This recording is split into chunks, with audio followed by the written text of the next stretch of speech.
It's Wednesday. I have spent an inordinate amount of time looking forward to Wednesday. It has become part and parcel of the tradition of my weekend without being a weekend, even as all of my work schedule has changed. So it is a pleasure to be here with you all. Likewise. So as we prepare to dive into the epilogue of season 12, we have all of forever ahead of these characters. They have managed to achieve several plateaus of successfully evading probability and doing the impossible as if it is a habit of theirs. So do we have any questions, suggestions, or hypotheses or corners that need to be rounded off? Yes, what do I do with the rest of my XP? Well, presently with everything that Lucio has experienced, it would not be an understatement saying that there is a width and breadth of things that could be possible with his growth. Most likely, under the current situation of everything they've dealt with, higher on my standards, if I was the soul of Lucio, it would be politics and etiquette, as well as perhaps increasing his investigatory sensibilities higher, either through insight, investigation, or even just simply occult. Because most of what he's experienced this last season especially has been the social etiquette faux pas and taboos being the benchmark of what was actually taking place.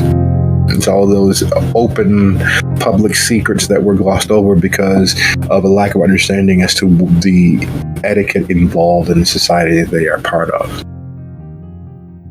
Because his investigatory mind actually started putting things together, but it didn't have a point of reference, a true north to discern them by.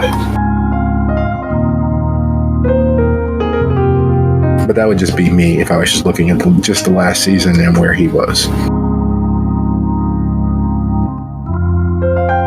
Did that add confusion or clear up some? Both? Or you could donate it to your needy local neighborhood necromancer. Don't do it, it's a trap. I know what he plans on doing with that.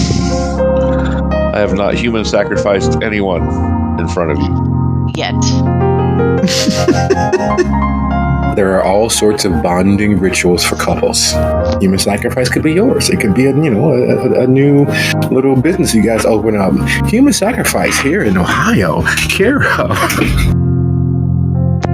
Look, do you want angry zombies or not? Because you can't have both. No, I don't want any sort of zombies. They can be cute after a while. Look at Hotel Transylvania. Although, I guess, to be fair, if it was going to be the end of the world, I would rather zombies than the current plague. You know, you say that until someone needs to take the garbage out. There is that. We got about 3 inches where I am right now. And it's nothing. Yet it is a whole lot of something, because it is not the good old-fashioned snow that sticks together. You can easily just run the shovel right over the walkway and you're over and done. No, it's this light, drifty, wasteful pile of flakes that gets everywhere. So as you remove it, it just slowly comes back as you're in the middle of shoveling. See? Zombies. Yeah, and you can pick up brains. They never specify that it has to be human brains. You can get them from your butcher. It's fine. It's good. It's the vegan-friendly version of zombieism. Maybe they mean electronic brains. Maybe they just want microchips. Yeah, there is that. Oh god, they're not Bitcoin miners now, are they?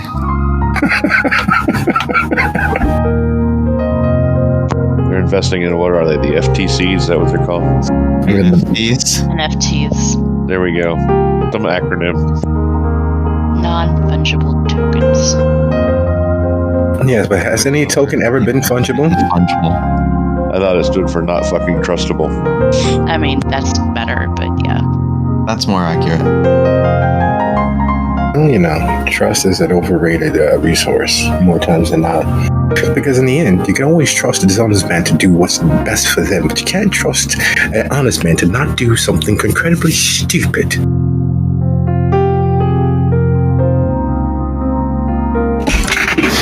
All the same, this, if there are no further questions, is officially Soup City Sins, Season 12, Epilogue. Mumbling in the dark, the truth of greatness. After everything that the coterie has been through over this last season, the addition of Miriam, the disappearance of Melinda, the various things that make all the sense in the world and none of the sense, we find ourselves at the shelter, in the meeting room, having taken the necessary and prerequisite few days to clear their heads, to come to grips with the remnants of this season's activities, these last few days of hyper-realization as to how deep and dark the world could in fact be. After reconciling themselves with the sound of a child dying in the night, after coming to grips with just how far-flung the mistakes of few can affect the many, and realizing that, much like the threat of Marvel's TV cinematic universe, Agents of S.H.I.E.L.D. specifically, it is in fact all connected. A butterfly flapping its wings on the north shore of Illinois can cause storms as far away as Venice, and vice versa. The unconscionable, everyday, careless, callous, negligent evil of Walter Nash has been a salve, a fuel, and a catalyst for 100,000 different criminally evil actions carried out against,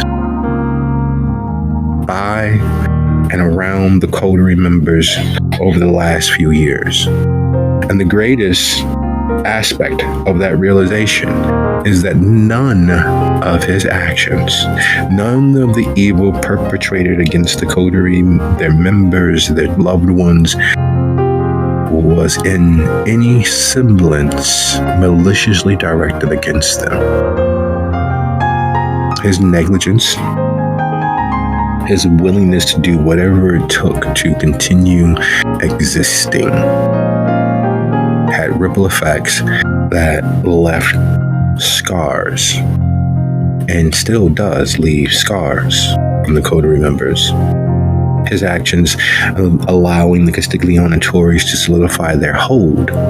His actions causing several investigators to be lost along the way, Lucio included. His actions leading to several disappearances and the creation of children who didn't know how to exist in kindred society. And on and on and on the list goes and grows. The ripples of his actions have echoed through immortality. And here we are, the surviving members of his careless, negligent actions.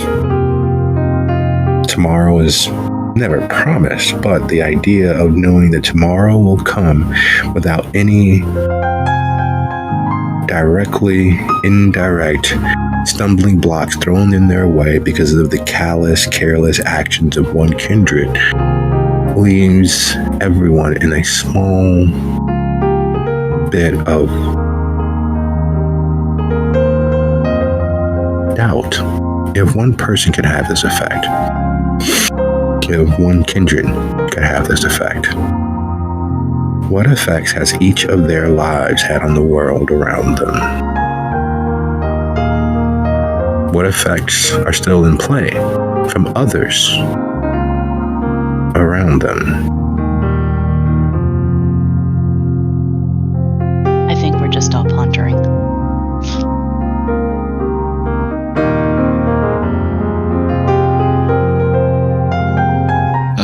storyteller? Did we lose you?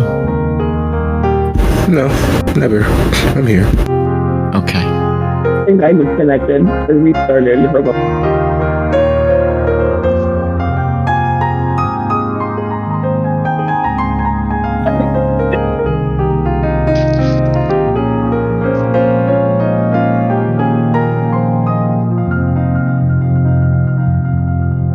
Okay, did you need me to roll something? I think that's what I missed.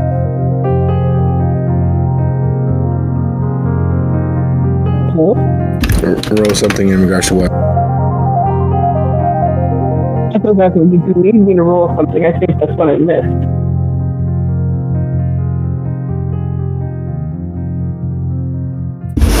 No, there's no role, and of course there's a particular advantage or a particular thought that immediately hit the character's mind, knowing that there are 100,000 different strands that make up the rope and chains that are binding the coterie into the position that they are currently in. You've all effectively sundered one. There's still the status of Miriam. There's still the sort of Damocles hanging over the coterie's head. There's still very much the fact that one of your members is not, another of your members is not here. And there's still the sounds that echo inside the head. Somebody help me, please. Someone help, please.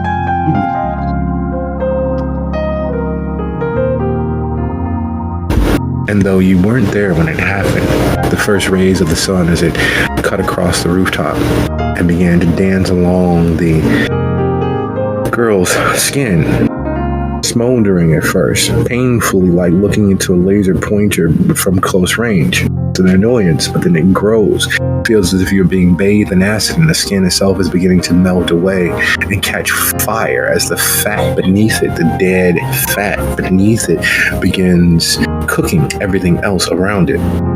And the scream that echoes from that pain, from that existential fear, knowing that you cannot escape what is coming, the complete immolation of everything that you are and everything that you will be.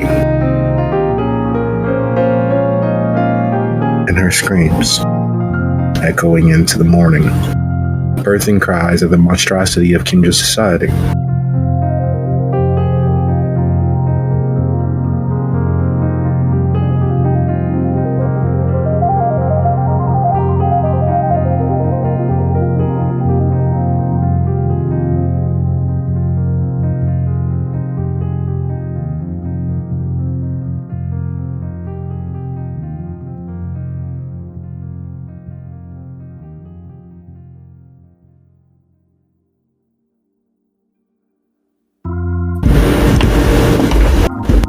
So first thought for her in the morning, morning for them, evening for everybody else, would be the fallout behind the whole council trying to send them out suicide missions and kill them. Thinking about what they've done and what they witnessed,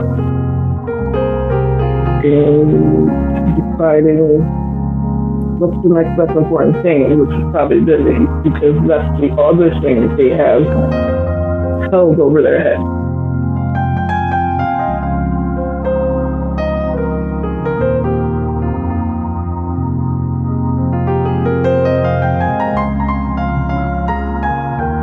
Okay. So thoughts abound, but to what ends?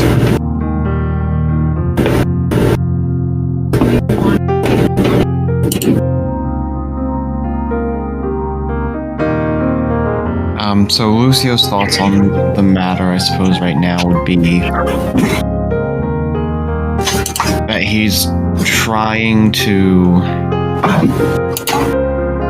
not think too much about the girl, but can't because of how much she reminded him of people he knows. But he's basically trying to distract himself by focusing on what he can do right now, whatever that might be. whatever he can to help protect the coterie.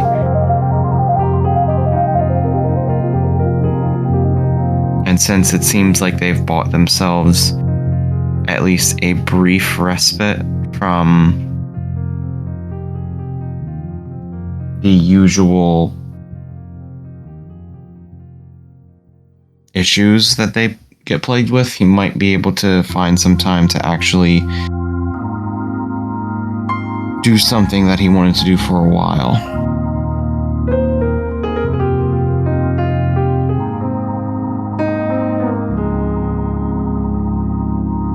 And what, pray tell, might that be? Speak with Critias about a potential experiment.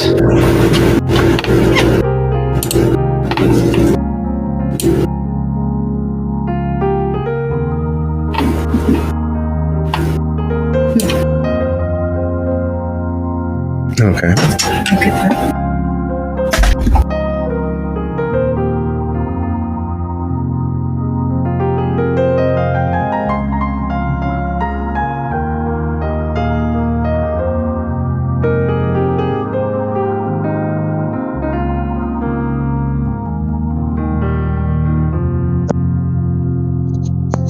For Sophia's part, being the more callous and heartless of the coterie, she is just going to kind of examine where she is in her webs and what else she needs to do to get where she wants to be, and just kind of fall into her studies again and wait till she is contacted.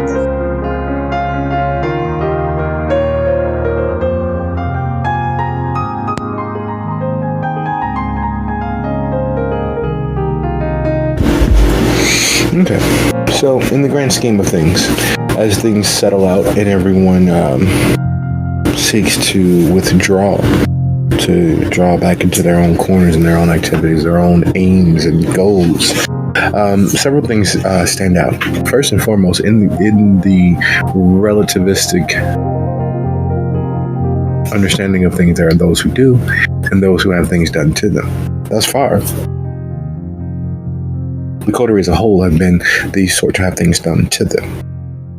They have been running to catch up and put out fires once they've started. Instead of seeking fire prevention, they've always rushed to fire mitigation. They've always been at the scene of the crime forensically instead of there to make it far more difficult to do the crime to begin with. They've always been the Avengers coming in after everything has been settled and trying to make things right. There are hobbies and habits that we develop over time. Focusing inward is one of those that is a commendable activity, but it also leads to not being present in the moment with enough forethought to prevent the moment from being far, far worse. And because of their impossibility, their track record of doing what has never been believed possible, it is very easy and clear to see that the coterie as a whole have learned to rely on their ability to pull through, to look inward for answers that abound around them, and instead of seeking out those things to stop them from happening, they catch up in the end. They cover great distances quickly, all in a hurried and rushed breath. This is no different, as the coterie slowly begin leaving and moving toward their own corners, as it were. Sophia preparing to depart the shelter to head to their own haven and conduct their studies and bend towards the worlds unexperienced by most.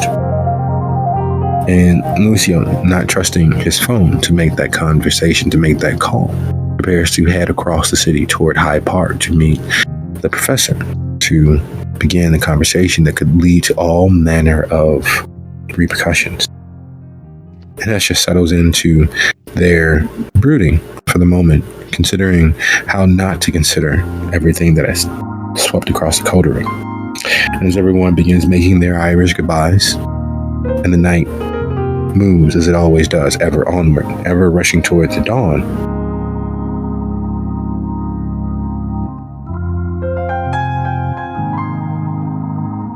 Sebastian is there at the office door, knocking.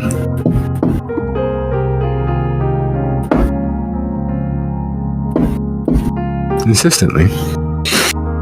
Because, well, the other members of the staff are busy or otherwise not present. But he's there, as always, giving more than his pound of flesh to the administering and care for those who are part of the community of a shelter. All the homeless, the drug-addled, the formerly drug-addled, those who deserve a second chance by dint of simply existing, and those who are seeking a way to not fall into the full pits of despair. The shelter has been their home, has been their kingdom, has been the one place in the world where they can close their eyes and not be embattled by the elements or by society or any facet of society, from the storekeepers to the simply slightly better off financially who can afford their own home over their head and try to force them on into the night. Those engineers who design places for the homeless and not be able to find a moment of surcease. All of the many factors that mark them as outside the pale. The shelter has been their home, has been their safety, has been their everything. And Sebastian is one of the few who has dedicated his young life to ensuring, as best as he can help as many of those who don't have a voice. He can help as many of those who have been forgotten by society, or worse, cast out, looked down upon, trod upon by society. And so he's there as the door to the actual haven, the decommissioned hospital that serves as the fortress for the shelter, the coterie. And as coin flip who's first, whether it's Sophia or Lucio comes barreling through, well, coming back into the actual shelter instead of just the shelter's haven, that knock, that incessant, unending, I have forever to continue knocking, or I won't give up on this knock is there. And it's just soft enough to not be rude, and just insistent enough to let you know that it's important, and just loud enough to attract attention, as well as the fact the only way out of the shelter's haven is through the office, and out that door means that he is there, knocking, waiting for the first person to say, come in, or otherwise address him.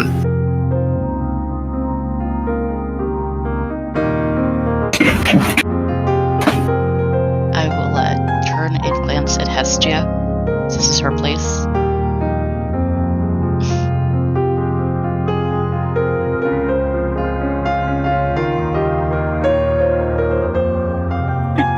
Faces themselves and they see like they've been there the whole time, and yells towards the door. Obviously, it's important, so come in.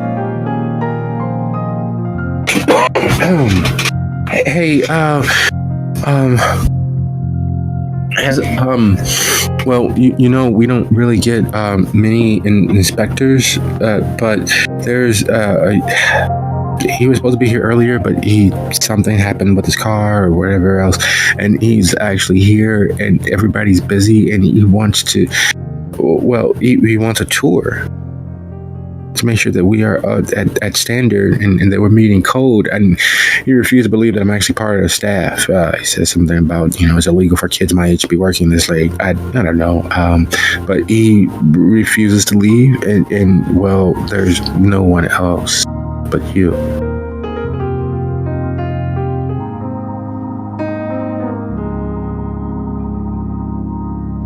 He gave me his card, and with that, Sebastian leaned forward and hands the card towards Hestia. She takes it and lets it. I understand. It's okay, son. I will handle this. The name on the card. The name on the card is Alan Sovereign.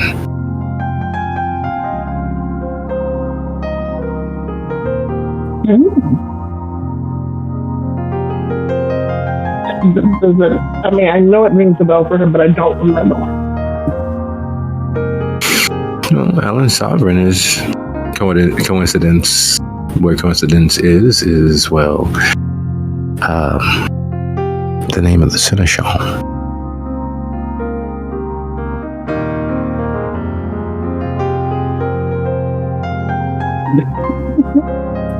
We really didn't know this tonight. She looks at the other. Just a came to visit. What was that? A little bit of that was lost. The rest of the coterie, we really didn't mean this tonight, but guess who came to visit? I suggest you all don't leave just yet. Second in command has popped by. Oh? Looked at me pointedly. Just to make sure we're setting the scene, is Lucio present for this right now or no? Yes. Yeah. You guys haven't left to your own devices just yet. Oh, shit. Do we know what he wants? Negative. About to find out.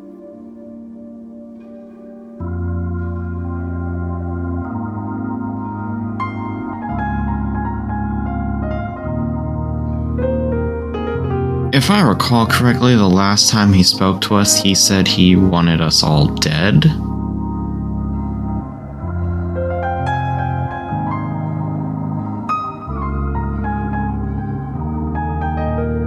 Well, you know, wants and wishes.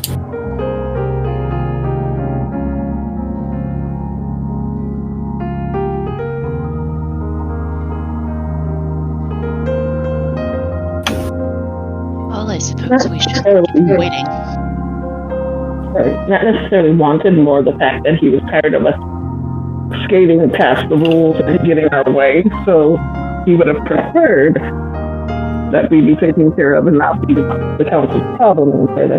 That was more what I got rather than wanting a specific did. He has nothing against us specifically. But yes, let's go find out what he wants.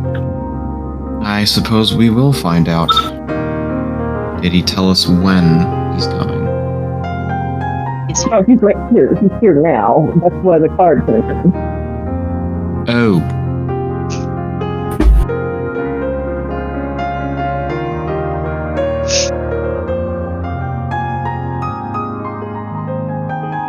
Close that after he gets come behind the desk and start heading out of the office.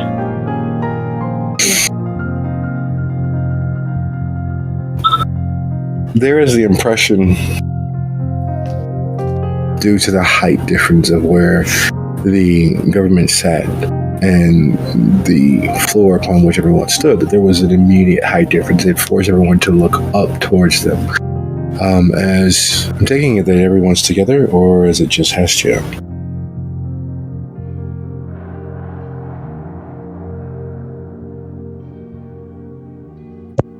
I mean, Sophia is there. Are we all going as in a group to meet Sovereign, or are we just opening the door and letting him in? No, that's what I was asking. Were you all heading in a group to retrieve Sovereign, or were you all allowing Hestia to do so alone? I don't want him in my office that close to the opening of the Haven. We're going to meet him. Okay. Yeah, I was gonna go with Hestia. That I guess we're going with.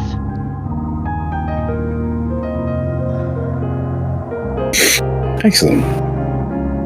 So, because of where everyone was initially standing, and every time that you all had the opportunity to meet or see Sovereign, he's either been at the right hand of Prince Jackson or on the raised day where they pronounce judgments from at the Herald Washington. But all in all, because of that consistent having to look up towards him, whether it be from a seated position or standing position there, or just by simple proximity to power, it has always been the impression that he is at least of average height. He is a middling man of average height, of very waspishly thin build, glasses, and a high nose. He looks very much early 19th century Middle American. However, upon closer inspection, as you all come out of the office and make your way across the shelter towards the front area, the front main entrance, it takes a second to realize that the reed-like specter of a man that looks like the embodiment of Ichabod Crane from all of the old cartoons is in fact Alan Sovereign. He's always seemed of average height. He has not seemed to be what he in fact is. He is just under 6'3", but he has the build of a reed bending in the wind. His overly odd build is clearly not the sort for physical or manual labor. It is obviously from a time when the self-flagellatory aspects of constant gym and home workouts was not a thing. One simply ate their vegetables and continued on their life, doing the best they could to continue existing. And in today's age, that lack of care, that lack of constant, consistent maintenance is telling. He literally looks as if a stiff breeze might break him in half. And though that may have been true at one point or another, there is a decidedly inhuman aspect as well. Predators recognize predators, and your beast responds to him. Not in proximity to power of Prince Jackson, not wielding the authority of the government, but there is something obviously predatory about him. And your conscious mind gags because as he begins speaking, yes, it's always a pleasure. Yes, it was. It is, in fact, a pleasure to see you all. I'm glad that you would deign me with this opportunity to properly speak with you. I do must admit that your servants are surprisingly well appointed. If you would be so kind as to lead the way, we can perhaps talk as we make our way around the place.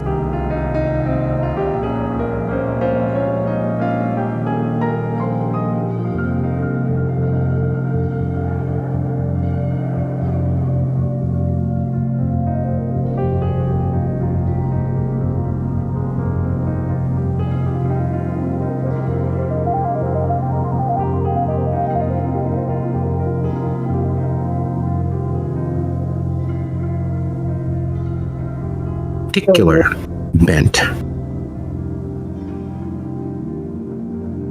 Miss Rossi, Mr. Darcy, and I didn't quite get your name, Miss Ashton.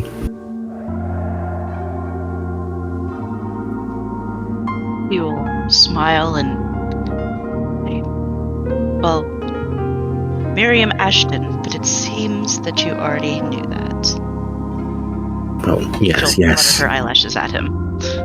Yes, it is. It is part of my responsibility to be aware. It is one thing to have books and another thing to keep them properly, and we do our best to ensure that all information is accurate and up to date when potentially necessary. If you don't mind speaking in front of your young ghoul here, we may do so. But otherwise, I suggest perhaps a small tour of the facilities. Is it in order?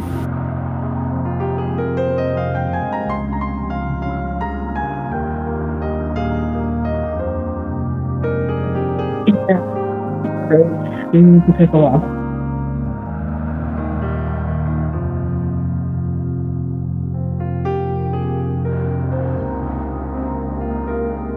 I'm sorry.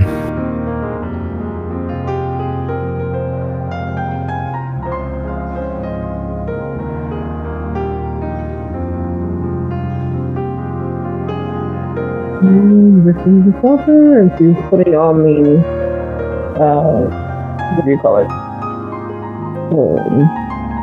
Polite tour guide voice. And I'm not going to do the walk backward thing, but mostly just speaking so that he can be heard and starts pointing things out. Like he's got any interest in them at all, but keeping up the appearance so that Sebastian doesn't get tense. What could possibly be going on? As you all make your way through the shelter and you move further from Sebastian's earshot, and you have more moments more specifically alone, with other members of the shelter being far enough away where a conversation could be held at a modicum level without tripping anyone's buzzwords. There's definitely a look that passes amongst most of those residents of the shelter when they see him. He is very much the thin man, the specter of all sorts of less than positive things that happen when you are a victim of sleep paralysis. You can see a dawning recognition of sheep who know that there's a wolf about, and there doesn't seem to be any real sheepdog near at hand either. So there's a wariness that facilitates amongst the residents. But as you guys have a small moment of space, yes, normally for a domain, despite what Prince Jackson has put forth, there is normally an understanding as to what the boundaries of those territories might involve.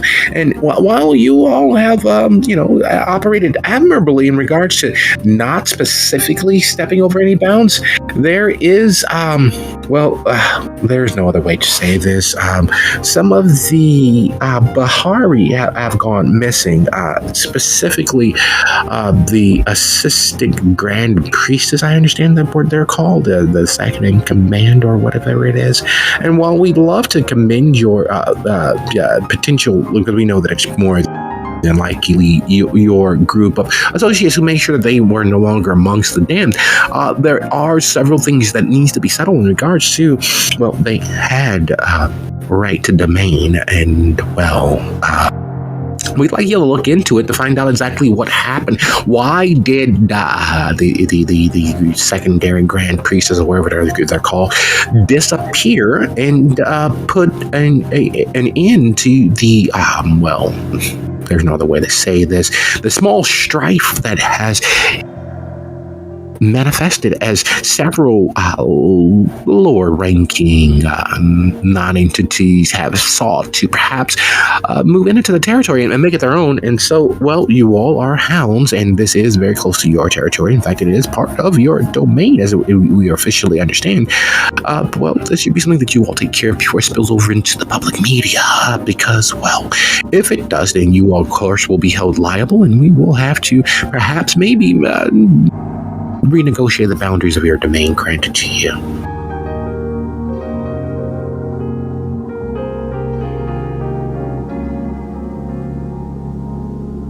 Miriam is just going to look super confused. She raised brow of, do you believe this bullshit? They're doing it again. But looking at the central. Interesting. Well, yes, as you pointed out, we are hounds, and it is, I guess, our job, our responsibility to handle this particular situation as they are both entering our domain and the city at large. What steps would you prefer us to take, or is there a limit as to how far we are meant to go in this?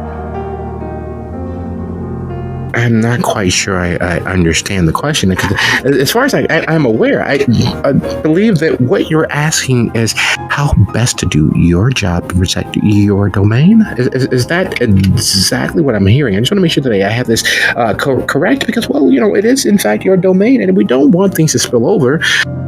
But if it is beyond your pale and it's something that you're not capable or confident in doing, I definitely can mention it to the other members of the government, and we can perhaps again just simply renegotiate what domain is actually yours, and we can move from there. I believe that would probably be best for everyone. It's a far more simple, straightforward course of action.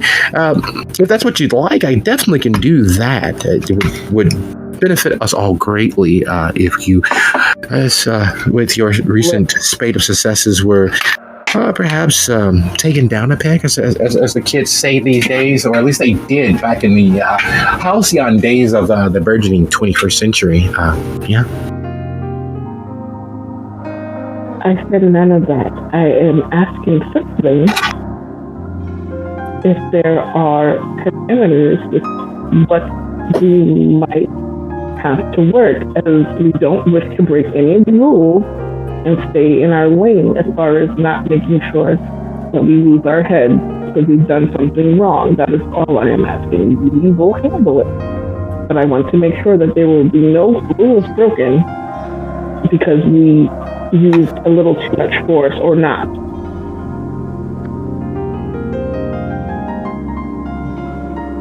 My. It seems as if Gestapo was very, very, very well,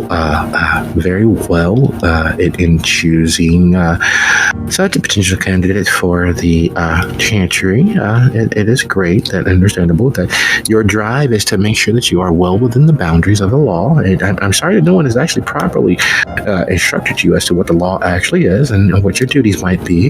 However, in this particular case, if I were to offer any suggestion at all, you think that it would be being sarcastic, and two, most importantly, it would be potentially used as a get out of jail free card, and we don't want to do that.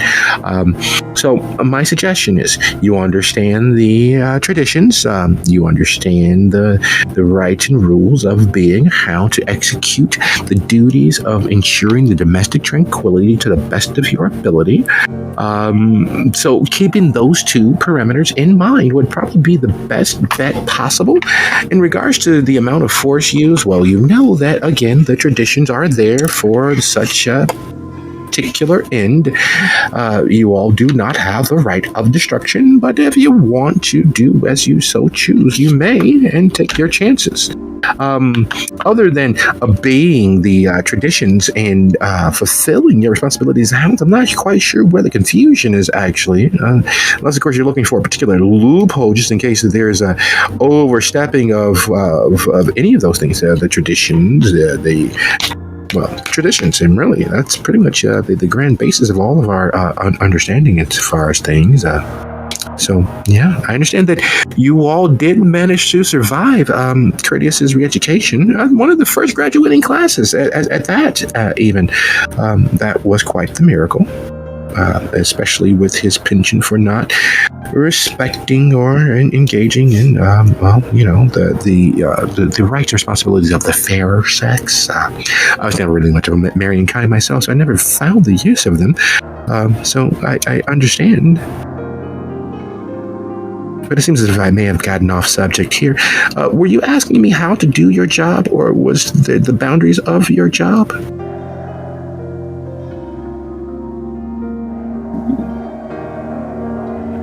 I'm a biologist, not a lawyer, so you probably have me there as to what it sounded like I was asking. But no, again, I am not asking how we were meant to do our job. I'm seeing how you can't give us any loopholes by accident. I understand your reticence in telling us anything further. We will handle it, is what I'm saying. Oh, quite right. I do appreciate your understanding. That's always a very, very good thing. I always feel so much worse when having to, unfortunately, ignore the fact that innocence does in fact happen in some portions of the world, and some people are in fact ignorant to what may be taking place. However, as we all know, ignorance is no excuse of the law, and so I wish you all luck. I wish there was another way to say it. Something a little more specific. Don't fuck up, I believe, is what most people are saying on the new MySpace that's out, that everyone is socially associating with one another with. I believe that is what the statement is. Test your theories at your earliest convenience, or some such. Fornicate and congratulate, I believe it's called. I think you might be getting a little confused about the terms. Yes, language does move at such a very quick pace these days. But all the same, bon chance. Good luck to you all. And as far as I'm concerned, based on what I've seen of your staff, I would, if not that I am in the business any longer for providing fiduciary information or staff administration, but you may need more staff. With this number of kine and cattle to be processed on a daily basis, I'm quite surprised that you all have the energies necessary to conduct your lives as kindred. Excuse me.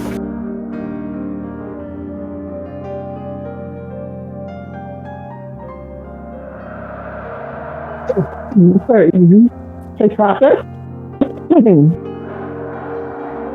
I'm sorry? You can process, as in what manner? We don't process anybody. We are giving them a place to live and be safe. Right, in exchange for their very, very, very valuable take, of course, correct?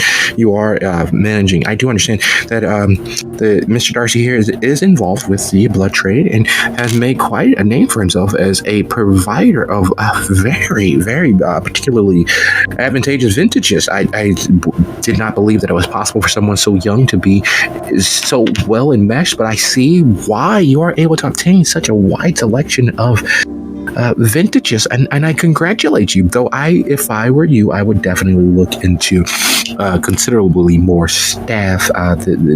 You could have any number of runaways or what have you at this point. It is quite a feat that you're able to conduct business as well as you are.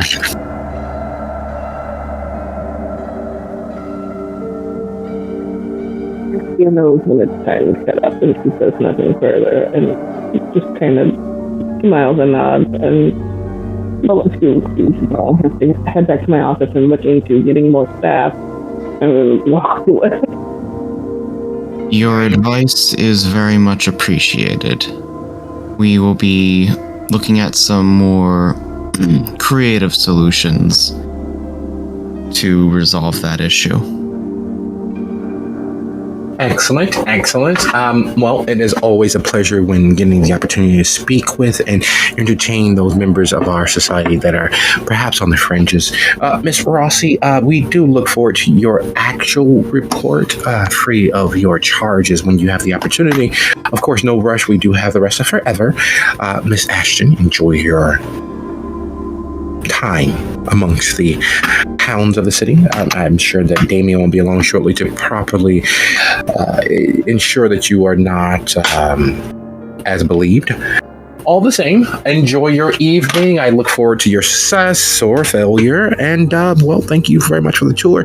There are a few small code violations that you may want to take care of, particularly when pertaining to your fire alert system. But otherwise, I believe that you guys are appointing yourselves quite admirably.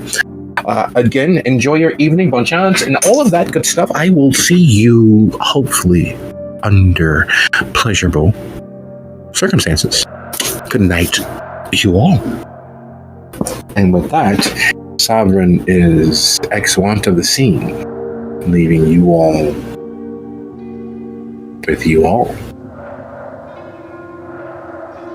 Miriam continues to look confused at that entire exchange and asks, "Who's Damien?" The sheriff, our boss. And what did he mean by not as you're believed? Could be any different things. Remember, I am acquainted with the Painted Lady. I don't understand why somebody had to tell us to fuck around and find out. I need to do all this stuff. Like,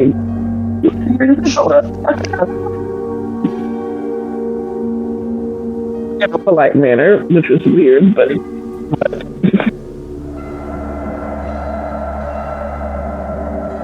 I thought we were supposed to get a reprieve after dealing with Nash. Depends on who you talk to. You know that one person promised you a thing and another person is not a part of the promise. Well, wasn't part of the thing is that we're still supposed to be looking for that Vivi person, and this is just another interruption to that? Yes, clock is ticking. But If they're at the very distracting us. least, Sovereign made one tiny mistake of not giving us an expected deadline. Basically, just handle it before it gets out. So, unlike our last job, where we had only a week, this time it seems to be just keep it contained for now.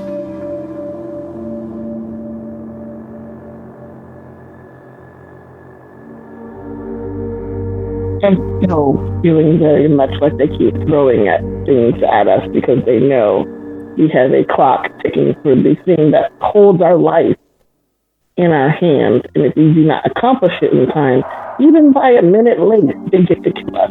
So I'm thinking that's what this is. This is like, oh, it's got another problem. Handle it. Another problem. Handle that. And it's a distraction for what we really need to be doing and handling Vivi. But we can't say no either because then it's like, oh, if you don't do your job, guess what? We get to fucking tell you.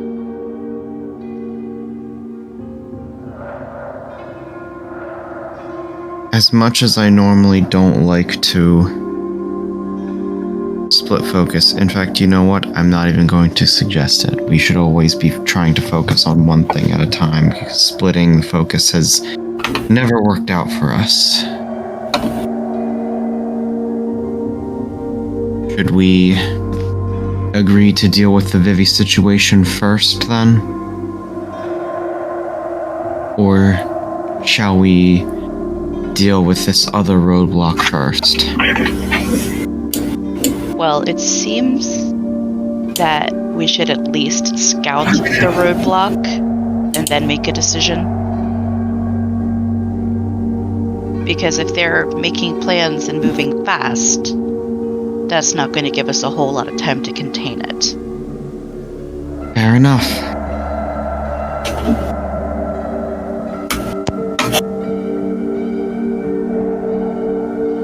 Is again, perhaps can combine the two if, look at from right angle.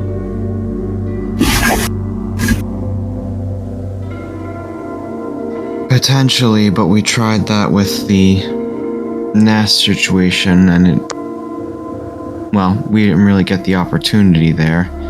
Right, we discussed but never tried. I think maybe we were a little overambitious and reaching too far with that plot. Maybe we should focus on what's more realistic or achievable.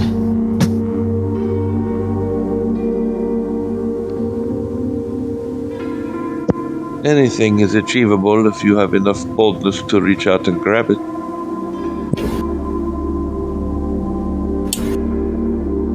Okay, I'm listening. I would like to hear this. Maybe, you know what? I'm not saying it's off the table. I want to know what everybody's thinking. And before we make the final decision one way or the other, if it'll work, we'll go with that. If it doesn't seem like it'll work, we'll come up with we will be, I guess, scout it out, like you said, and take it from there. These are your tasks. I am merely here to offer advice and help in how I can. It is up to you to decide how and which manner you wish to proceed. Yeah, that's the point. You said advice, and I was asking for advice. You said you had a thought on the plan. So I'm opening the stage and turning on the light. I did not have a thought or a plan. I merely pointed out that the only thing limiting your action is you saying that your actions are limited.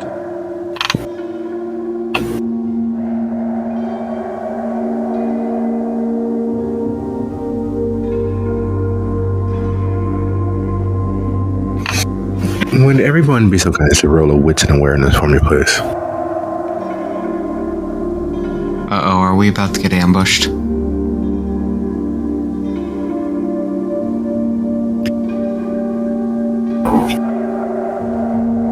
Ambush? What is that? I don't believe you've all ever been ambushed. Maybe you haven't noticed or something in advance, but I don't think anyone has ever been ambushed.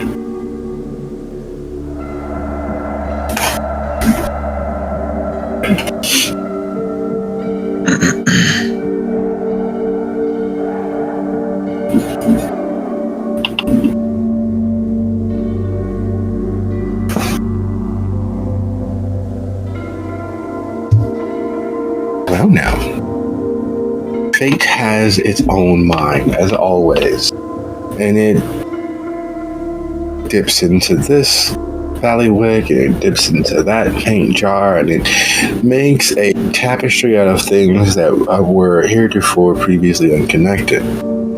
Now, each of the instances before, all of the many moments that have passed, they've always come with recognition and realization dawning afterwards. But the subconscious mind is always working, especially when tensions are rising and focus is being put in one particular place or conversation or what have you. But the subconscious mind is always working. And this is proof that every member of the Coterie subconscious mind is always aware. As you all talk, you realize that the world around you is beginning to slow down. Not so noticeable as you feel as if you're in the movie where everything else is faded into the background, where everything is blurred over. But that connection between the world slowing, just that half of a fraction of a micro, has always signified the oncoming of the veil being torn, or something slipping across the membrane between this world and the next. It has always presaged each and every instance when dealing with denizens from the other side of the veil. And you all begin to unconsciously notice that the world seems to be moving into molasses, growing slower by the second, not noticeably so to the average person, but to beings who have dealt with powers infernal, to beings who have acted as reliquaries for spirits, for those who have been touched by the hoary hand of death itself. It is a realization and a dawning.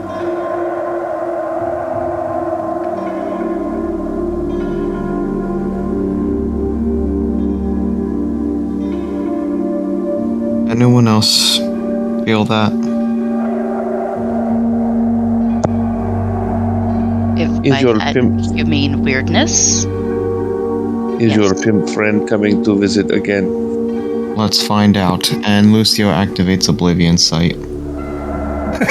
Sorry, pimp friend? There was a spirit that somebody made a deal with, looking at Lucio, and it followed him home. And he was a little 80s huggy bear pimp The of full guy. story is much more interesting. I'll definitely relay it to you when I get the chance. When we And time, I would like to hear it, and I might be able to solve some of it for you. And as you all speak, Lucio's eyes cease to be eyes. It's always stated that the eyes are the windows to the soul. If that is in fact the case, if there is any truth to that, there is not much soul left within Lucio. His eyes seem to absorb and pull what little light remains near him into it. The never-ending void growing darker as you stare longer into his eyes sits there, and the wisps and embers of that never-ending darkness move and drift as if there's a small breeze blowing, causing the flame of that evil, of that malicious ebony forever night to move as if it's made of smoke and tendrils. And as he stares into the space before you all, knowledge comes at a price. The price of that knowledge of what is actually happening is the realization that once opened, most doors don't ever close the same way. That knowledge, the weight of it, is that while gifted and distracted with the sensations of flesh, that for Sepulus still very much is a soul of no small amount of power. Unlike the idea of humanity, where there is the soul that goes on into the afterlife, spirits such as him are only the soul. They are only the darkness. They are only the never-ending touch of the other side of them. And as he makes his way into the shelter, it is clear two very important things: that he has grown accustomed to the flesh, and that the distractional pleasures of it are no longer as distractional as they once were. Watching him come, seeing both sets of image, the real world him, the body he is inhabiting, the blood he has swam through, and the fraction of what he actually is jarring, because it's always assumed that he is in fact a small, little humanoid bipedal entity that he's presented himself as. But no, that's only a fraction of the monstrosity that is for Sepulus. And as he makes his way in, crossing the Shadowland, you see that immenseness before you. You realize that every facet that you've seen of him is only a small minutia as to who and what it is. And he enters, a bag of popcorn from Garrett's, greasy and covered in butter. His leather jacket, well worn as always. His jeans, surprisingly immaculate. And for the first time since having gained flesh, he is not in fact wearing combat boots. He's wearing loafers. And you can smell the all too average, ordinary scent of axe about him to disguise the very iron-rich tang that he has clearly been bathing in. There's the weight of death that he carries with him that is unmistakable.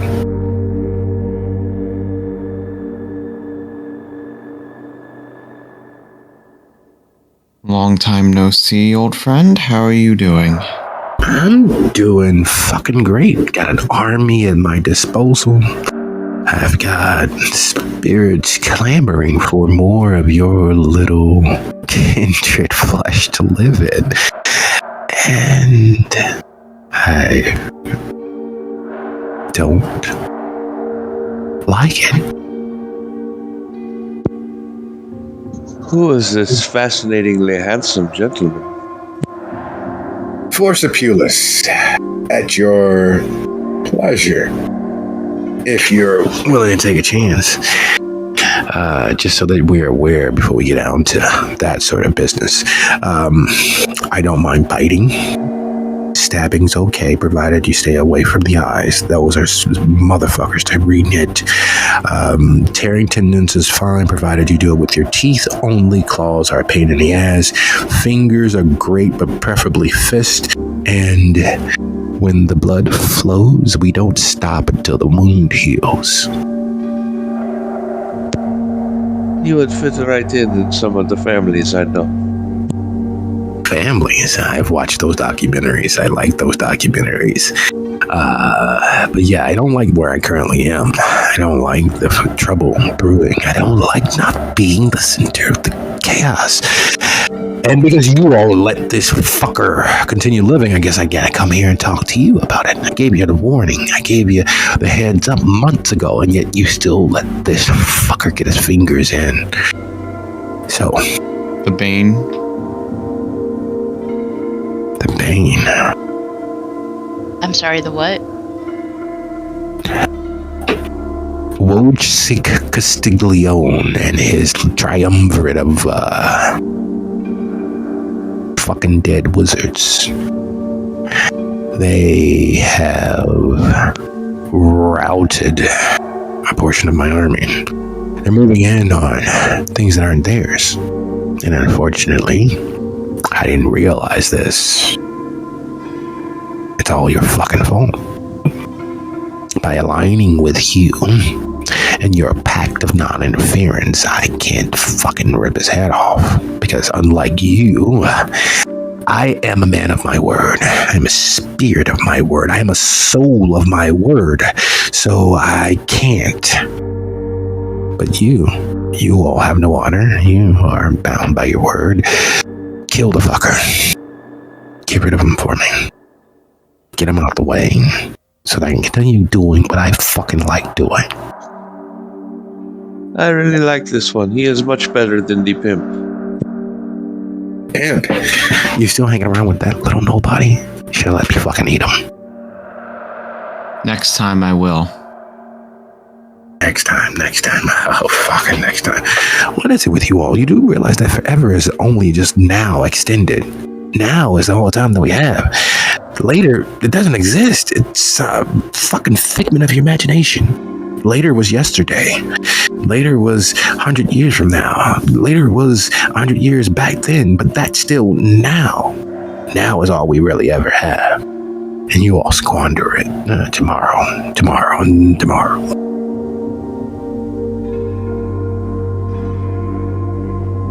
So, I didn't realize we'd still be bound together, so you all need to kill this fucker. You need to get him out of the south suburbs. You need to take him, his other bastard son, not you, present company, kind of excluded, and his whore of a wife, and get them out of my space. I had no idea you were even fighting against him as well. I wasn't. He's fighting against people that I'm trying to take over. Well, that I've taken over, and that their minds don't realize that they're homes for all of my buddies from across the veil, across the the line. If we get bodies, we're able to experience life. And it's a lot easier taking your bodies than it is the average human. You gotta be invited in. They gotta make way for you. They gotta do several things, jump through several hoops. And then to do that, you usually gotta make a compact with them. And that's a lot more problematic than with you folks. There's not enough soul to stand in the way. No, there is just open doors, which people merely need to recognize are there. Kind of like what you're doing. Opening the doorway so that we can step in. Good fun. It's good times. I wonder what it's like inside you. Simone was lots of guilt and anguish and pretty poetry to hide the darkness. You, I wonder, you don't really have much poetry to get in the way. Lucio gives a concerned look to Sophia. She shrugs, like, if you made a deal, you made a deal. Who are these people that our friend Wolseek has taken over from you? He's working on it. They used to be called the Children of the Dusk, but I'm getting them to change that. COD doesn't have the same punch as Force Pulis's army. So the Dustborn, then. Dustborn? What the fuck is that? Oh, you mean the half-deads? Yeah. I'm taking over the half-deads. They're a lot of fun. They get the sun. Well, some of them can, and some of them, well, they don't really last that long anyway. But did you know we can make so many more of them? So many more of them. Walking storage spaces for spirits. It's a great business. This is very interesting on many levels, but how could we perhaps work together to assist you, to help you with your little project, to take care of this Wolseek fellow? Oh, that's easy. You all do the whole mumbo-jumbo, leaping from buildings, spraying with machine guns, coming down in the rain with your trench coats, and take out his guys. You kill his guys, and then kill him. Would that it were so simple, but there are rules that have to be obeyed, yes? Why? You guys don't clearly obey anybody's rules, and well, I'm a person of my being of my, I honor my word, so I can't until you all kill him, and I need you all to kill him quickly. It is annoying. His parties almost rival mine in terms of how, well, enjoyable they should be for some. I need you all to remove them. I need you to get rid of him. Get him out of the south suburbs. You don't have to kill him, fine. Don't kill him. Don't do what the right thing is. But I need you to get him out of the south suburbs. I need him away. His parties can't rival mine, and they almost do, and that's a problem. I need him gone. Need him gone. Sophia will shrug and look to the others and say, well, my hands are very tied on this one. I have to go through many channels. But you, on the other hand, do not. He is enemy anyway. I do not necessarily think that going to his house and shooting it up did not work for your friend Vivi. Perhaps you have some thoughts on the matter. With that whole situation, remember, we're not supposed to attack him directly. But that hasn't listed, that hasn't changed it. He's not supposed to attack us directly, and we are not supposed to attack him directly. Going to his house and shooting at him would definitely be attacking him directly. Do you know it's his house? Did you know it's his house? Can't you lie? You guys have lied to me before. You can lie to him. Come on, you can do it. Have you thought that, let me see here, the simplest route is that the Dustborn are sacrosanct, hunted in your domain, right? They are not welcome? And he has organized them for some sort of thing? Seems like he is violating the treaty by giving refuge to the enemies of your sect, yes? Yeah, if it was something that easy, he's not organizing them, he's taking them. He's destroying them and using the energy to God knows what. I have no fucking idea. I can't get close enough to find out. Got bored of the yin yang. And it's cutting into my business. The faster I make them, the faster he takes them. It is annoying. I need him gone. I need him dead. You guys can do this. You can do this for me. You can do this for yourselves. You can do this for the world at large. Kill the Don. Or, well, hire someone to kill the Don. Or just get him the fuck out of the south suburbs. Who the fuck wants to live in the south suburbs? It's a hellhole. It's my kind of place. But they I would never speak ill or wish harm on a family member or colleague. However, there is the simple matter that, say, were an enterprising coterie of the Camarilla to remove Wasik, say, through violence or however it needs to be done, that Wasik would no longer be in charge to file complaint. Yes, someone else would be in charge. Perhaps someone would be very grateful to be in charge because of Wasik being gone. And whoever would be the one to take charge? Well, I don't know, but if you're thinking it is me, that is not my role. That is not what I am suggesting. However, I may have a little sway with who does become in charge. Perhaps I could put a little note in their ear about how advantageous the complaint they are about to file was for them.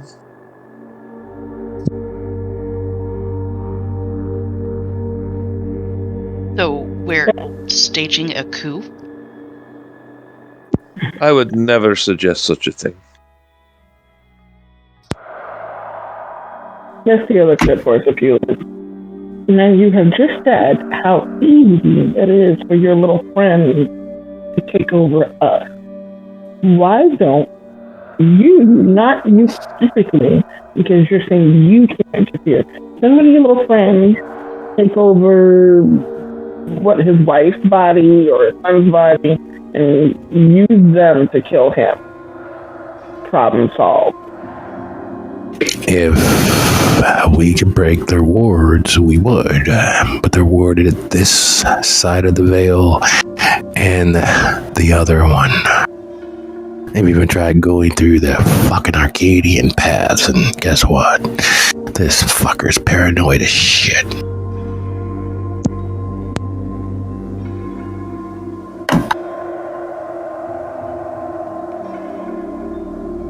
So I need him dead. I don't need him dead. I want him dead. I enjoy knowing that he would be permanently, completely bound into the Shadowlands where I could, well, no, we're not going to go down that path. Remember what the therapist said.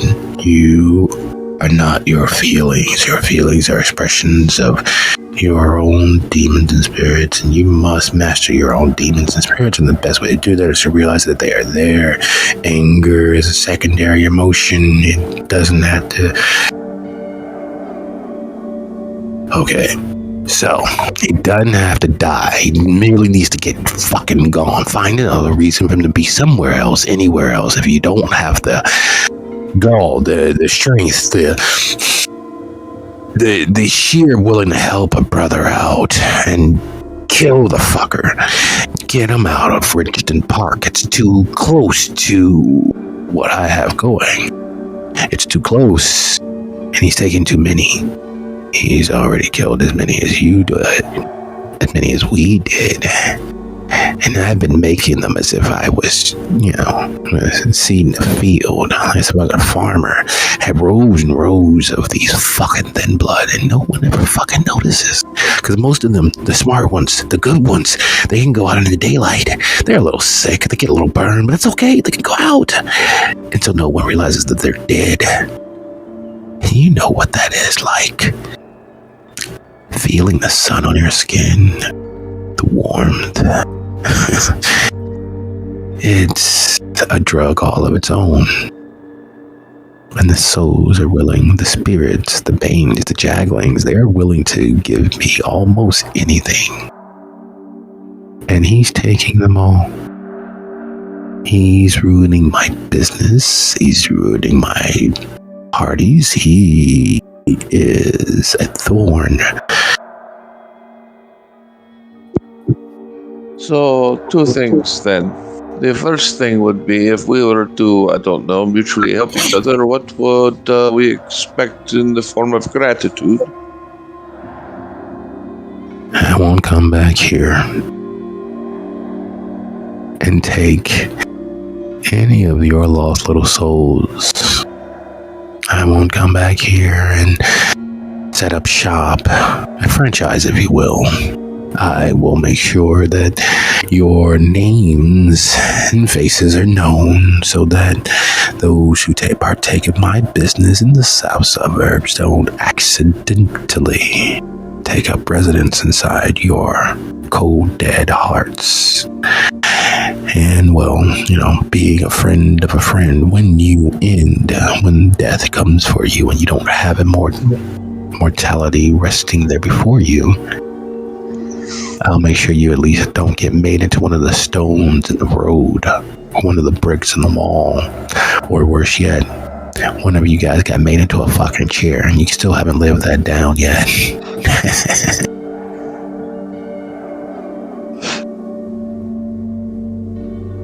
She will look to the coterie with a little shrug.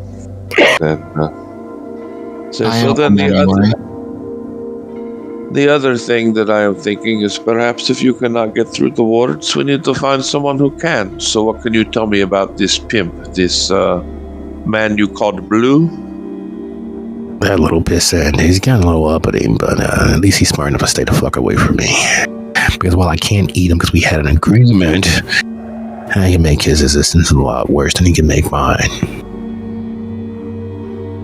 Well, what passions drive him? What ties him here? He likes flesh. He loves flesh.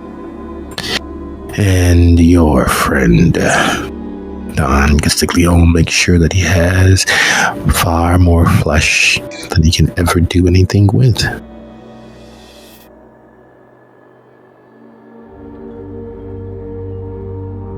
Seems awful compassionate for Wosik.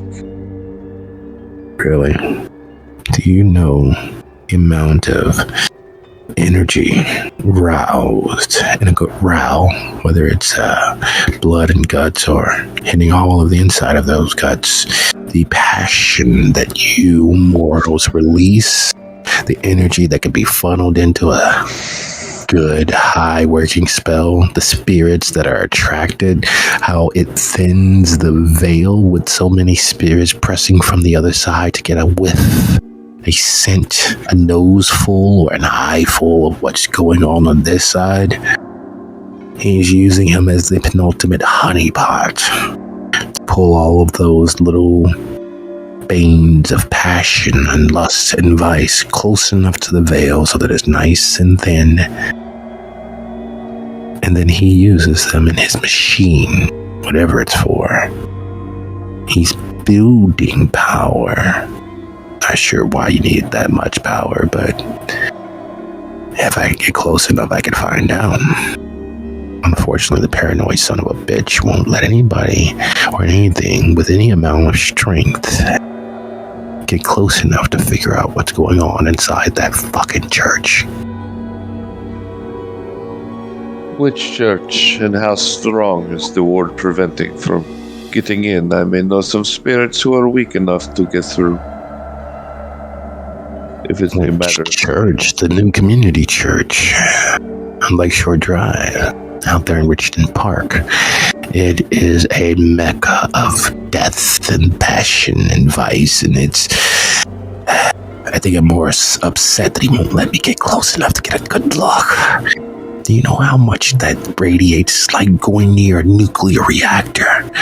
It vibrates the air with whatever he's doing inside.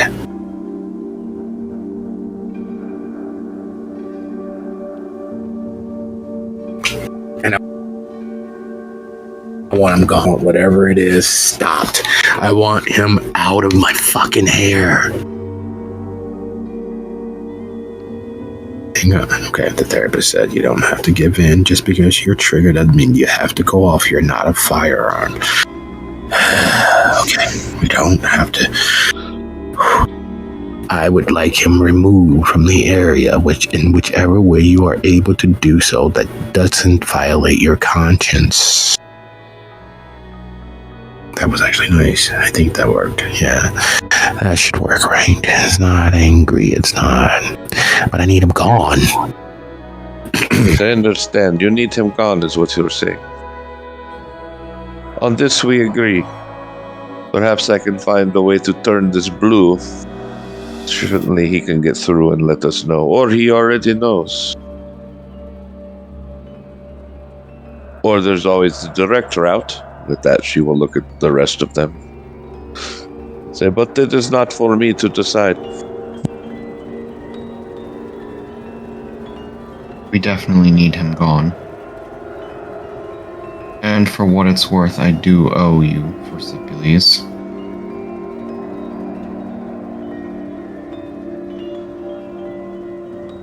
I believe when I last spoke with Blue, I agreed that the next time I was at the Djibouti, I would meet with Don.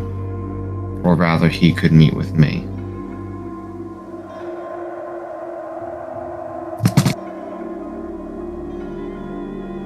Whatever you do. Has no violence pact.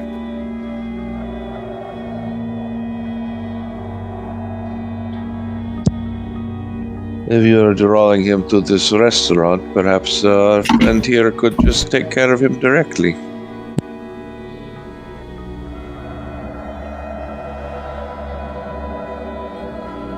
If I could take care of him directly, I already would have. As long as your group of associates have an agreement of non-violence against him, I can't.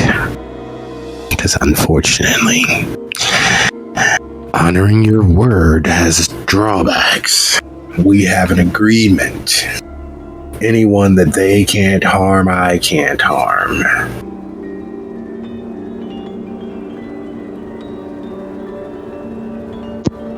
I understand. However, Vivi seems interested in harming him, does she not? Who's that? Very much is. The little ghoul bag that was doming it up with your little friend. She's graduated now. I was just about to say that too. That explains a little bit why the aura of the place is all fractured. Of which place? Here. Doors wide open, security alarm not in place. What happened to all of your little wards? They're gone. At least before they were pointed inside, now they're gone.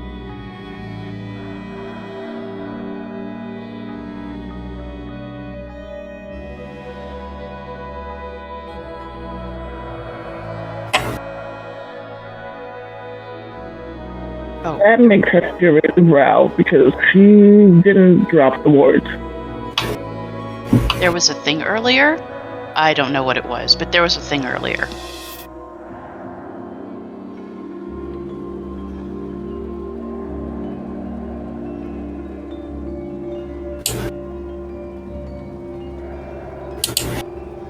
So you all don't have wards and didn't realize you didn't have wards? That sounds suspicious.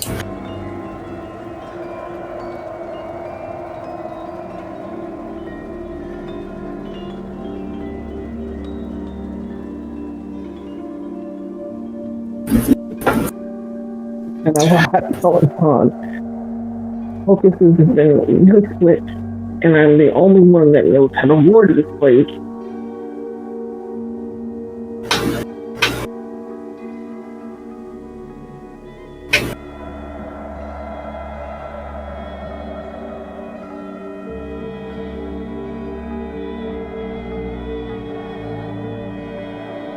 But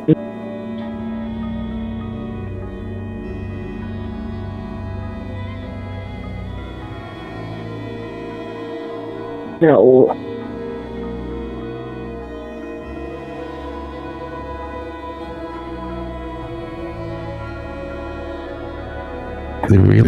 The most recent manifestations of spiritual entities coming across the veil. The lack of headache that Hesha has had for the last few weeks and last few months. All of that adds up to a picture that Hesha is not exactly sure the boundaries of. But whatever has transpired has exhausted the blood already used for the wards originally. Whatever has been done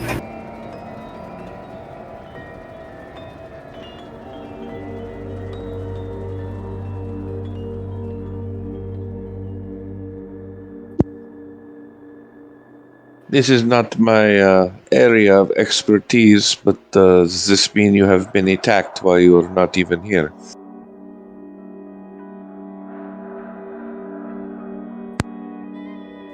Somebody with knowledge of wards, I'm giving it one guess who the fuck it probably is, has short-circuited my wards using probably blood of some sort that does not belong. No, I would have to redraw the wards. But to redraw the wards, it's going to take me at least a week of steady work. And I don't have that kind of time.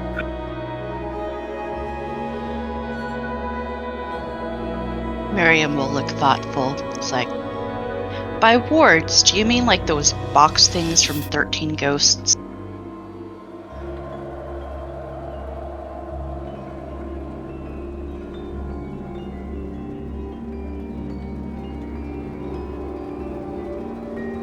From what Kind now? of. Signal are Maybe?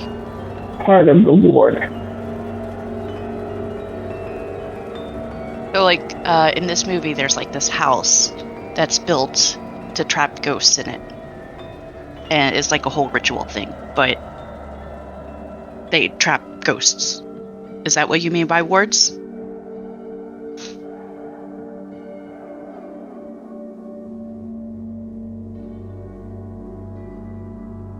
For this example, yes, I guess that works.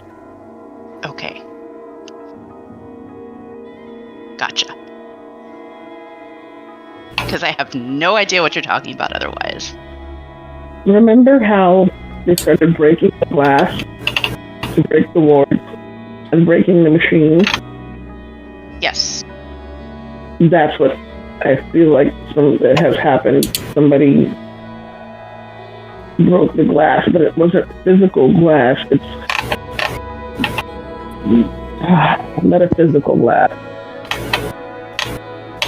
Sure.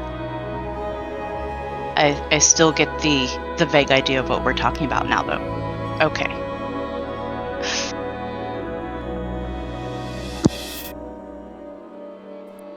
You know, it occurs to me from what you have told me and what I have observed that you spend a lot of time being reactive. Perhaps it's time to go proactive. Instead of putting out the fires, be the one who starts them. And how do we do that? By not waiting for your enemy to make his next move and knocking his piece off the board before he has even finished considering moving it.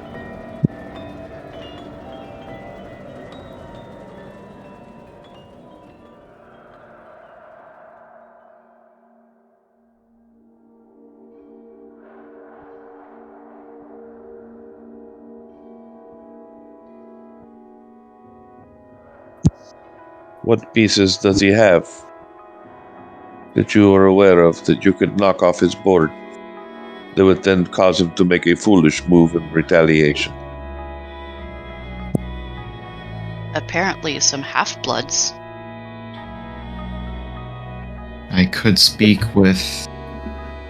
Hugo. He has Hugo, he has Junior, and he has his wife. Those are the three biggest players. I do still need to speak with...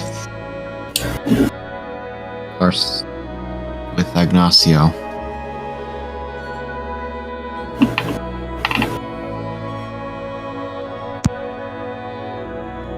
You know, if what you suspect is true about Ignacio, you know Seek knows, and he has put that in reserve to pull Aeson's sleeve eventually on you. You know that's right. That The I blood do. connection notwithstanding. He is still a masquerade breach or a breach of your traditions. It's revealing him would get you killed. Yes. Has to be dealt with.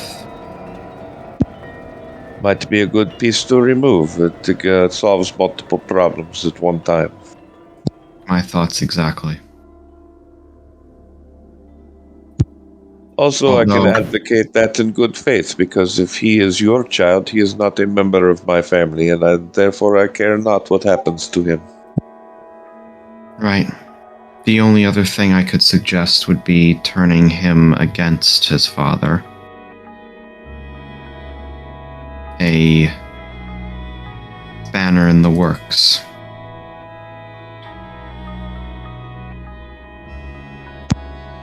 If you think he can be turned and trusted.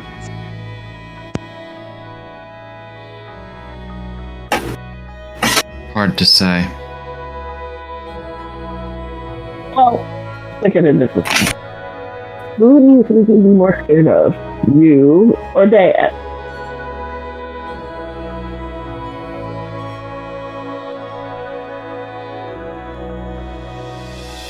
Well, he did come to me asking me to kill his dad once. So, between the two, he probably hates his dad more. I think he bears talking to, because perhaps he thinks Daddy has given him this great gift, this gift of immortality. But it is, perhaps that is the bridge between them now. But when he finds out that that is not even the truth, what sort of fire will that start on that bridge?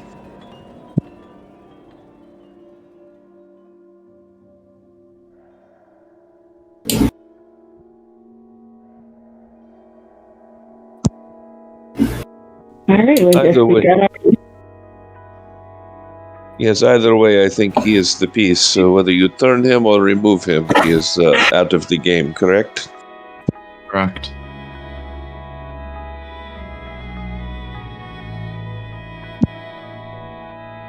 He also does not impress me as very bright, so he's probably easy to learn.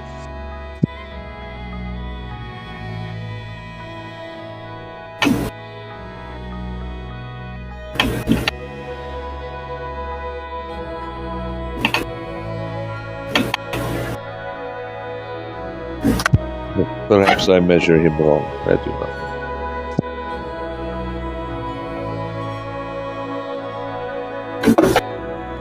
So there's a default way to say goodbye.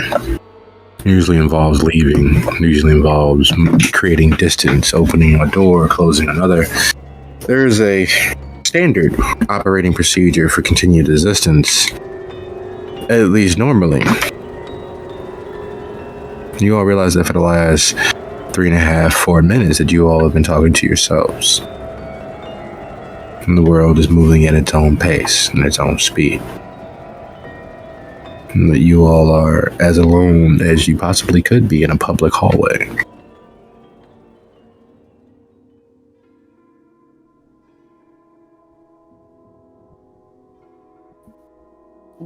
Well, that's trippy.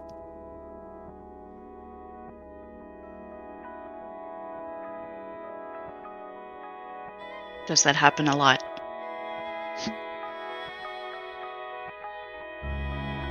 More than it should. Vastly more than it should. I don't know about the more than it should, but I guess you have different perspective.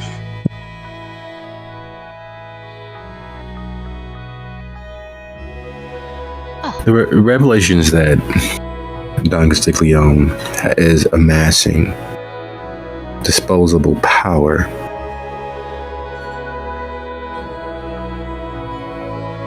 should not be a soul-warming bit of goodness. You have an entity who has negotiated a forced gamesmanship between the coterie and himself, as well as several other people who are aware of the blood trade and some who may be even involved with the circulatory system. You have an enemy who you have to use kid gloves on, but who could use that energy, that stockpiled power, to whatever means and ends they so choose. And while Richardson Park is its own little burb, it is very much an abutment of Chicago. And while Richardson Park is part of the South Suburb Collar counties, it is, in fact, close enough to be considered spitting distance for everything in the city and everything in Thornton Township and everything in Sauk Village Trail and everything. It is removed and out of the way. And up until this moment, you all didn't realize he was there. And up until this moment, you didn't realize that he was at a church with disposable power at his fingertips. And up until this moment,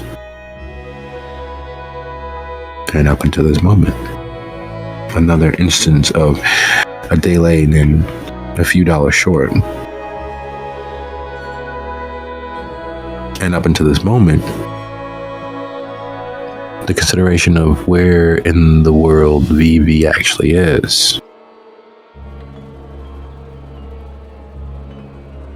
didn't really matter. But if you want to use her as the tip of your spear, the tip of your sword, to point her in the right direction, you must know where she is. And if you are to distract yourselves and go gallivanting across the southern climes of the Chicagoland area, what are you going to do with the storm brewing within your domain? House of Mama Walden was a house of the Bahari. House of Mama Walden was a force to be reckoned with. They had Caitiff and Thin Blood and outcast and outsider kindred who were willing to bend the knee and open their hearts for the faith of the Bahari, for the faith of Lilith. And now they have no head, neither directly nor by extension, because, well, Urzuli is no longer in the city. Urzuli has been put on the run because of your actions. Urzuli, who could have talked the remaining members of House Mamawalde off the ledge is a non-factor. Mamawalde themselves, again, is a non-factor. And you have the outcast, spit upon, cast off dregs of kindred and mortal society who have little to lose and nothing but opportunity to gain, going to war with one another inside and just next to your domain. It's not a huge problem in the grand scope of things, but if you are already looked down upon by society, what do their rules really matter? And God forbid if they find out why they don't have a leader. God forbid if they found out what actually took place with Mama Walden or Zuli, or the war that the tower has declared against the Bahari in Chicago.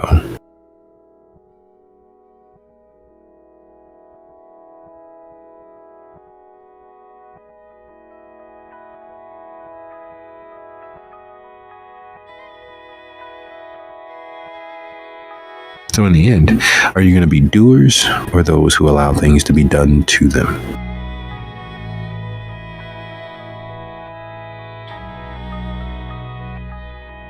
I think it's about time we start being the doers.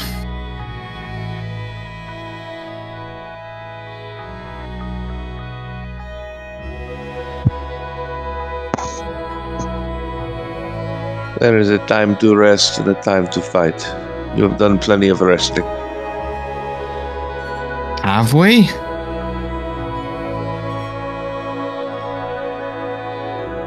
Being reactive is not applying your energy in an effective way. Applying your energy as you must to survive.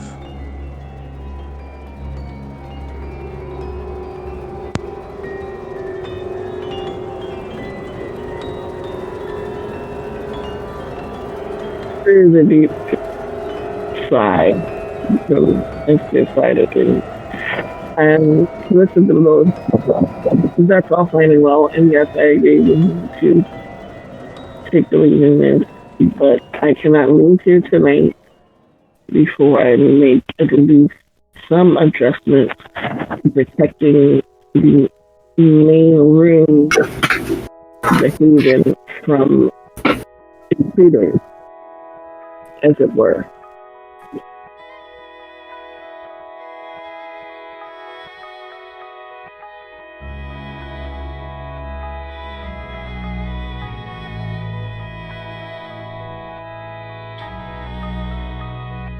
I'd originally planned to meet with someone tonight, but now I don't know if I'll have the opportunity.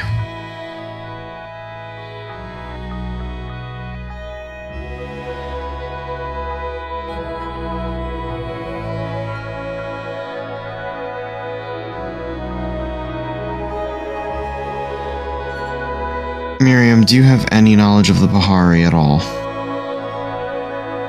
I generally kept my nose out of that side, but I know some people who might know some people.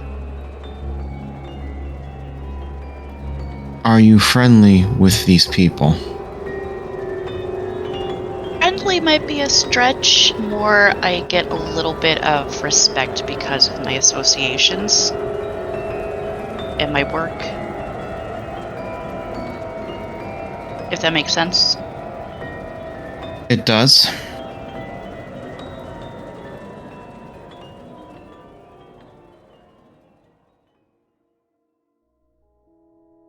With Mama Walde gone, their section of their domain that was in ours is now undisputedly ours. Perhaps we can convince these upstarts to maybe work with us rather than against each other.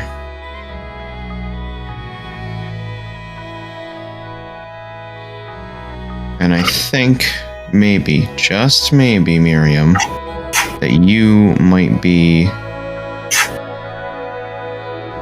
the one to help us with that, if they respect you enough.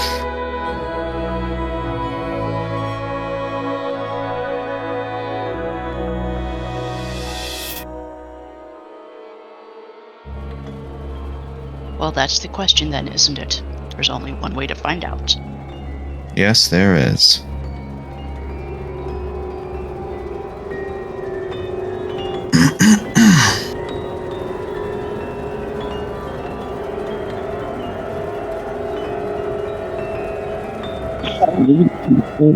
You impact. I'm gonna put the ash and I'm gonna blast you so that I can at least put up some void, maybe 2 notes. And then we can go talk to the Bahari and then contact Roseniak or whoever we need to contact and have a meeting about Black Ship to always figure out how to work really into helping us kill that. That was a little garbled. I did not understand that. That was very garbled, actually. I heard Bahari. Okay. So what I said was, Cassia says, I'm going to go get the ashes, and I'm going to need blood from each of you so that I can at least put up 2 wards on the main entrances to the Haven before we leave tonight, and then we can go talk to the Bahari and then maybe have a meeting with Ignacio. However you want to do it. It seems like we're going to have a busy night, though.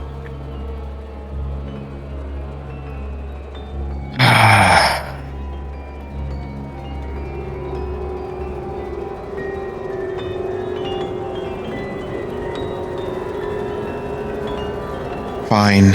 Lucio holds out his wrist. If you really need the blood now. Not leave here knowing that my wards have been ripped down, Lucio. I can't.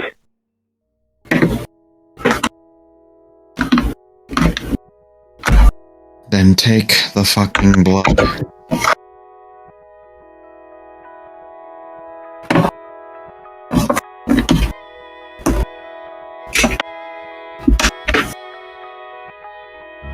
Hestia goes to retrieve the ash from where she hid it in the office, grabs the bowl that she needs and her dagger, and adds the blood to the ash like she's supposed to, and starts making the basis of what she needs to make her wards so that she can do the door in the office and the door to the back where the morgue is, at least tonight, so that hopefully we'll, start closing the door for some of these visits. Well, here's the thing. Whose blood do you seek to obtain, and how do you obtain it?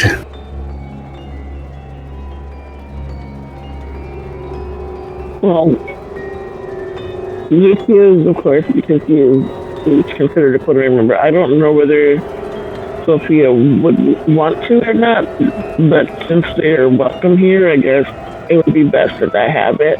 And then Miriam's. I still had some of the blood from before, but I doubt it would be good any longer because it's been that long and those people aren't a part of the coterie anymore, so it doesn't matter whether they're allowed in or out.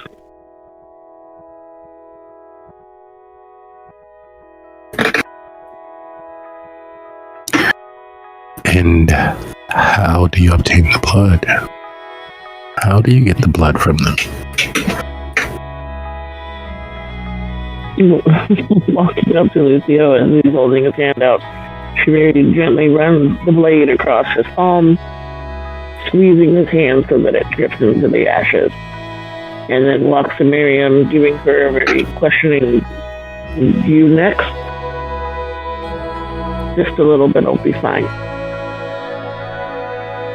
We will look at her hand, look at her wrist, and just bite, and I'll push a full point, and I'm I'm not that hungry, so it's not a big deal. Okay, and then looking at Sophia. I mean, I'm not going to force you one way or the other, but I would appreciate it. Now is not the best time for me. I was not allowed to eat fledglings, not allowed to eat dead men in graveyards. I'm kind of hungry. If I give you some blood, I cannot be assured that I can be responsible for what happens after.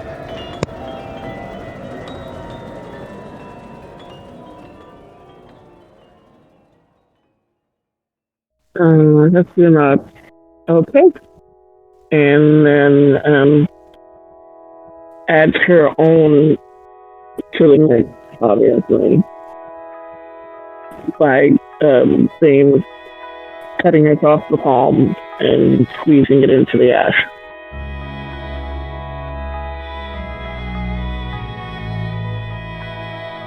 For everyone, Miriam, Lucio, Hestia, would you be so kind as to go ahead and give me a rouse roll?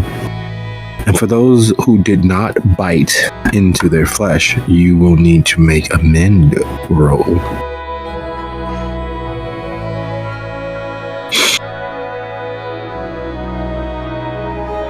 So does that mean Lucio also has to make a mend roll? Yes. Because you can lick the wound closed only if you bite the flesh. Well, that's going to be 2 rolls I have to do then.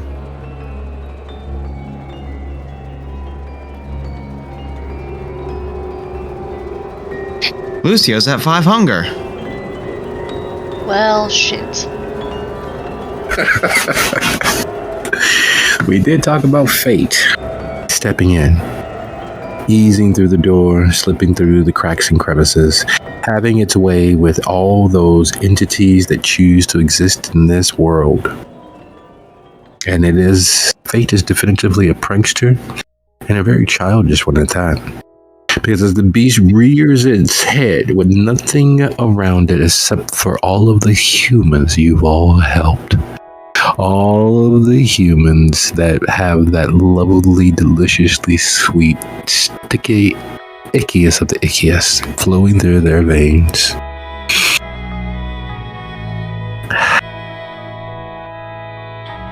There's something about knowing that somewhere out there in the night,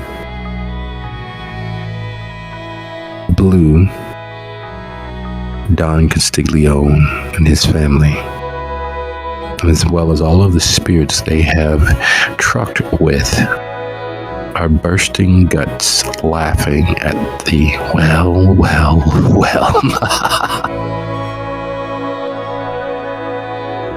Because the choice is clear. You could feed very easily without any push or effort on your part. Simply go into either one of the conjoined unisex bathrooms, or go into one of the male or female restrooms throughout the facility, or hell, just crawl into the bed when one of the people that have looked up to you as their saviors for months, for years, and have your way with them.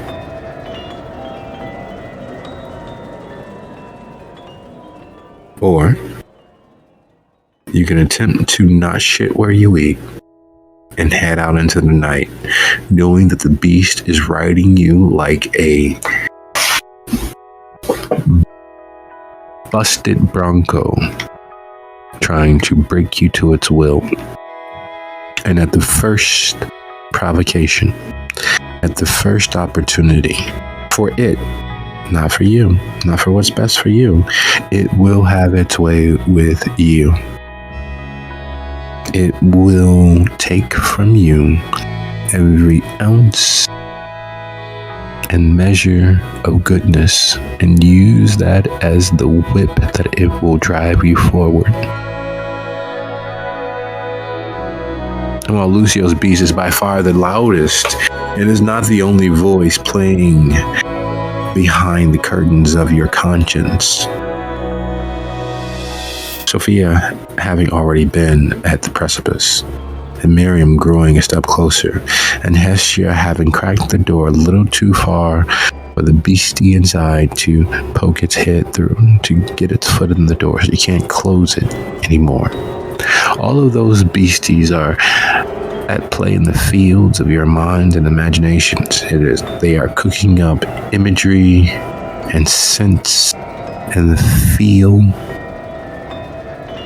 Because as much human as each of the members attempt to be, the reality of feeding is everything you could ever need or want in life happening to you, for you, by you in that moment. There is no pleasure that holds a candle to what feeding on the life's blood of the humans around you can do.